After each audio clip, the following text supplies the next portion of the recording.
ಸ್ವಾಮಿ ಶರಣು ಸ್ವಾಮಿಯೇ ಶರಣಮಯ್ಯಪ್ಪ. ನಮಸ್ಕಾರ ಸ್ವಾಮಿಗಳೇ, ನಾನು ನಿಮ್ಮ ಹೇಮಂತ್. ನನ್ನ ಮಿನಿ ಬ್ಲಾಗ್ಗೆ ಸ್ವಾಗತ. ಈ ವರ್ಷವೂ ಸಹ ತುಂಬಾ ಕ್ರೌಡ್ ಇತ್ತು ಅಂತಲೇ ಹೇಳ್ಬೋದು. ನೀವು ನೋಡ್ತಿರ್ಬೋದು ಸ್ವಾಮಿಗಳು ತುಂಬ ಜನ ಇದ್ದಾರೆ. ಸೊ ಇದೆಲ್ಲ ಆದಮೇಲೆ ನಾವು ಸನ್ನಿಧಾನ ಹತ್ರ ರೀಚ್ ಆಗ್ತೀವಿ.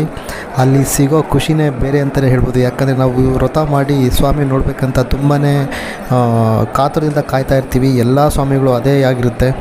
ಸೊ ನೋಡ್ತಿರ್ಬೋದು ಎಲ್ಲ ಸ್ವಾಮಿಗಳು ಕಾಯಿ ಹೊಡೆಯೋದಕ್ಕೆ ಎಲ್ಲ ಕೈಲಿ 18 ಸಿದ್ಧಿಯ ಸಂಕೇತ ಆಗಿರುತ್ತೆ. ನೀವು ನೋಡ್ತಿರ್ಬೋದು ಒಂದೊಂದು ಮೆಟ್ಲು ಹತ್ವಕ್ಕೂ ಆ ಖುಷಿನೇ ಬೇರೆ. ಅದೆಲ್ಲ ಆದಮೇಲೆ ಸ್ವಾಮಿಗೆ ಇರುಮುಡಿ ಒಪ್ಪಿಸಿದಾದ್ಮೇಲೆ ನಮ್ಮ ಗುರುಸ್ವಾಮಿಗಳು ಕಾಯಿನ ಹೊಡೆದು ನೋಡ್ತಾರೆ. ಅಂದರೆ ತಗೊಂಡೋಗಿರೋ ತುಪ್ಪನ ಕಾಯಿಂದ ತೆಗಿತಾರೆ. ಸೊ ಹೇಳ್ತಾರೆ ಸ್ವಲ್ಪ ಜನ ತುಪ್ಪ ತೆಳಗಿದ್ರೆ ವ್ರತ ಚೆನ್ನಾಗಾಗಿಲ್ಲ, ಗಟ್ಟಿದ್ರೆ ಚೆನ್ನಾಗಾಗಿದೆ ಅಂತ ಹೇಳ್ತಾರೆ. ಅದರಲ್ಲಿ ಯಾವುದೂ ನಂಬಿಕೆ ಇಡಬೇಡಿ. ಸೊ ನಾವು ವ್ರತ ಕಾಮ ಕ್ರೋಧ ಮದ ಮತ್ಸರನ ನಾವು ಕಂಟ್ರೋಲ್ ಮಾಡಿಕೊಂಡು ಮಾಲೆ ತೆಗೆದಾದ್ಮೇಲೂ ನಾವು ಅಷ್ಟೇ ಚೆನ್ನಾಗಿರ್ಬೇಕಂತ ಕೇಳ್ಕೊತೀನಿ ಎಲ್ಲರ ಹತ್ರನೂ. ಸೊ ಯಾವುದೇ ಹ್ಯಾಬಿಟ್ಸ್ ಮಾಡ್ದಲೇ ವ್ರತ ಚೆನ್ನಾಗಾಯಿತು ಅಂದರೆ ನಿಮಗೂ ಮತ್ತು ನಿಮ್ಮ ಫ್ಯಾಮಿಲಿಗೂ ತುಂಬಾ ಒಳ್ಳೆಯದಾಗುತ್ತೆ ಅಂತಲೇ ಹೇಳ್ಬೋದು. ಭಗವಂತ ಅಯ್ಯಪ್ಪ ಸ್ವಾಮಿ ನೆಲೆಸಿರೋದು ಎರಡು ಮಾತೇ ಇಲ್ಲ. ಇದನ್ನು ಹೋಗಲ್ಲಿ ಫೀಲ್ ಮಾಡಿದ್ರೆ ನಿಮಗೆ ಗೊತ್ತಾಗುತ್ತೆ. ಸೊ ಅದೆಲ್ಲ ಆದಮೇಲೆ ಸ್ವಾಮಿ ದರ್ಶನ ಮಾಡಿಕೊಂಡು ಕೆಳಗಿಳಿ. ಇವಾಗ ಡೋಲಿ ಅಂತ ಬರ್ತಾರೆ, ಪರ್ ಹೆಡ್ ಇಷ್ಟಂತ ಚಾರ್ಜ್ ಮಾಡ್ತಾರೆ. ಸೊ ನನಗೆ ಅಷ್ಟು ಕನ್ಫರ್ಮಾಗಿ ಗೊತ್ತಿಲ್ಲ.